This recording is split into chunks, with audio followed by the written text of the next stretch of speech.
Hi everybody, my name is Chris Samuelson in Golden Gate Canyon. I'm here to show you our beautiful home for the Golden Solar Tour. One thing we really wanted to focus on in the design and construction of this house, outside of energy and sustainability, which is very important, but number one was architecture, something unique and endearing.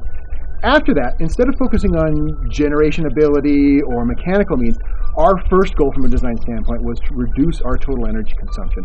When you've got 32 degrees between October and May as an average temperature in this area, you want to minimize your heat load from the outside in.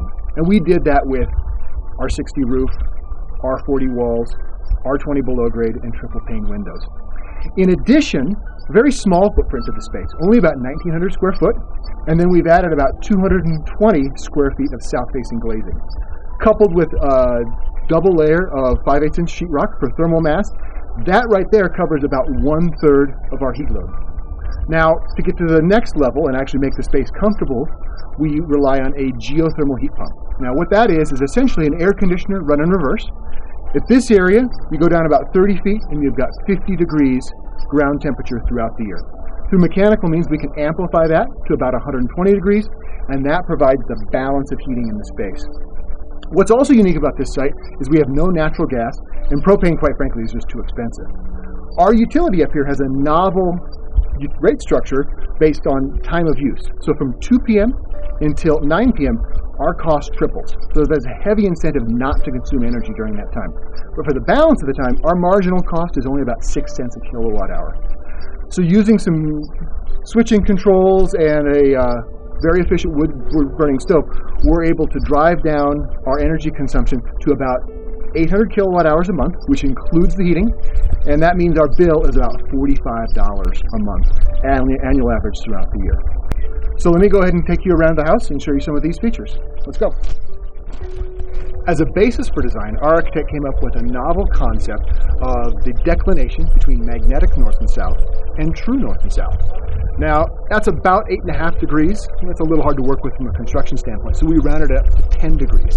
And that actually drives the form of this roof profile right behind me. It also allows us to have a little bit of articulation on the south-facing glass. As long as you're within 20 degrees, you're getting the same benefit. It just adds a little bit of detail and interest to the architecture itself. Again, that brings us about 1/3 of our heating budget. And if we were to pursue a LEED certification, which we didn't, my estimate would be a strong silver category with a HERS score of about 45. So I mentioned that novel time of use utility rate where between 2 and 9 p.m. our electricity rate triples.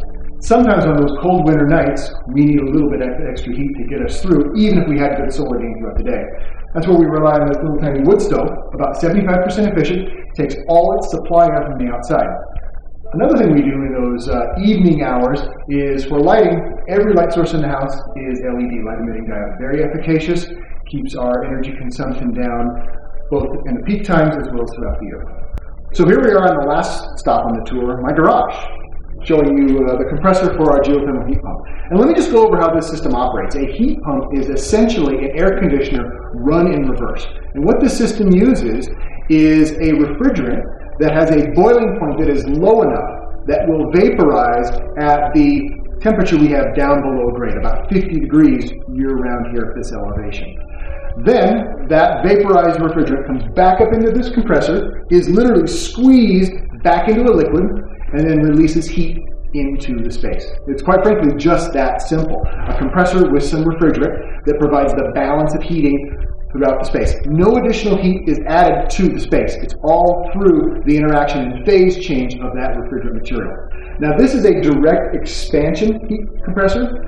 So what that does is use the same refrigerant on both sides of the system. So that same refrigerant goes down below grade, comes back up into the space. That way we avoid the use of a separate water pump or glycol for heat transfer purposes. Another great advantage of the direct expansion unit is because of the better heat transfer between the refrigerant in the copper tubing, we use fewer and shallower wells. So what I've actually got in my driveway are 4 100-foot deep wells. When I look at the initial cost for installation compared to a conventional natural gas, which unfortunately is not available at the site, or even propane furnace, the initial cost of this system was actually lower than the fossil fuel system.